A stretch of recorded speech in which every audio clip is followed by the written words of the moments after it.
everyone, welcome back to Top Dog Tips. My name's Samantha and this is my chocolate lab Sadie. Today we're going to talk to you guys about how to train your dog to stay in the yard.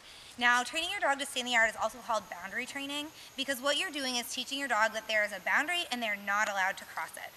One of the biggest benefits that you can use for boundary training is boundary flags.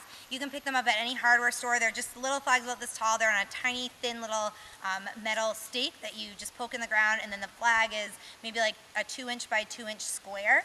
And they're usually bright colors, fluorescent orange, fluorescent pink, that kind of stuff, so it's really easy to see, and they're flags so they move around. And what you would do, I don't have any boundary flags on hand, or I would show you, but for the purposes of this video, I'm going to use the woods line because that's the boundary that I use for my dogs in our yard. Not everybody has that opportunity, so, and the other thing that you can use boundary flags for, if you don't have a woods line, that's one thing, but also, if you have like a flower bed or a pond, if there's somewhere in your yard that you don't want your dog to go, you can put boundary flags around that little area as well. You want to put the boundary flags about 1 foot apart and put them all around the entire boundary, and then get a leash. You want a long leash because you want your dog to have the freedom to run and explore. You want them to be able to go about their business, investigate things, be curious, do what a dog normally does without feeling confined to a little area or without feeling like they need to stick right by your side. The beauty of boundary training is that you should be able to, be outside working in your flower garden or something like that, and your dog should be able to stay within the boundaries after they're trained. So you want to take your dog around the boundaries on the leash. Nope. So you want to take them around the boundaries on a leash. Now, of course, Sadie knows where our boundaries are, but so take them close to the boundary. Certainly they have enough space on the leash to go past the boundary. Now, Sadie's investigating, and when they investigate the boundary, that's a good thing. So you want to praise for that. I have treats in my pocket. Good girl, Sadie. Good girl. Good girl. So when they hit that boundary, or if you want them to stay like maybe a foot back from the boundary or something like that, when they hit that area where that's their limit, you want to praise that. Good girl, you're on this side of the boundary, that's a good thing. If they cross over away from that boundary, that's when recall training comes in handy. And what recall training is when you call their name, they'll come back to you. So, Sadie is right on the boundary right now, but if she had walked further into the woods and I didn't want her to go there, you can tell that she knows that that is her boundary. Sadie, good girl, good girl.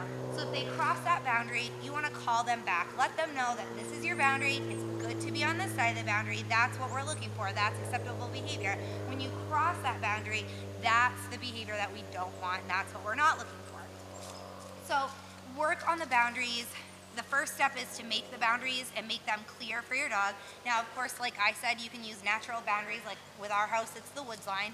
If you don't have natural boundaries, you might have a fence or something like that on one side of your property, and you can use that. If you don't, you want to pick up those boundary flags. They're very cheap, very affordable, and you can find them at any hardware store. So you want to pick up some of those up, make those boundaries, whether it be around the woods line, around your property borders, around a flower bed or a pond, something like that. Anywhere you don't want your dog to go, build those boundaries. Show your dog the boundaries. When they sniff, when they get to that boundary and they understand there's one side of the boundary, there's another side of the boundary, you want to praise for being on the right side of the boundary. Do the recall training if they cross, and when your dog doesn't come back to you, that's when you have a cue of no, or whatever your word is, that they understand that that's not what they're supposed to be doing. Come here. I'm going to get off that. Good girl. Good girl. So once they cross that boundary, that's when they know that the recall training kicks in. It's time to come back. I need to come back from that side of the boundary. And it's going to take a while. This isn't something that happens overnight. Don't expect it to happen in a day or two. But when you do this with your dog repetitively, they're going to realize those boundaries, and that when they cross the boundaries, that's not what you want. When they stay on the side of the boundary, that's what you do want. So, Sadie Lou, Sadie, come on back. Come on. Oh, she's going to the bathroom.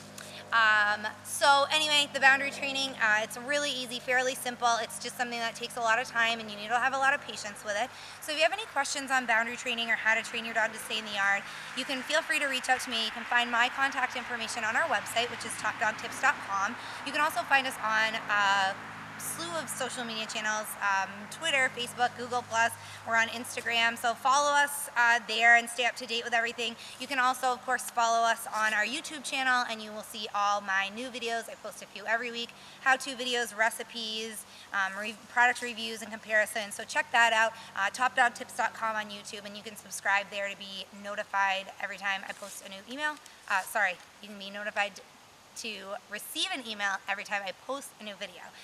So if you have any questions, feel free to reach out. I hope you guys enjoyed this video, and I will see you next time. Thanks for watching.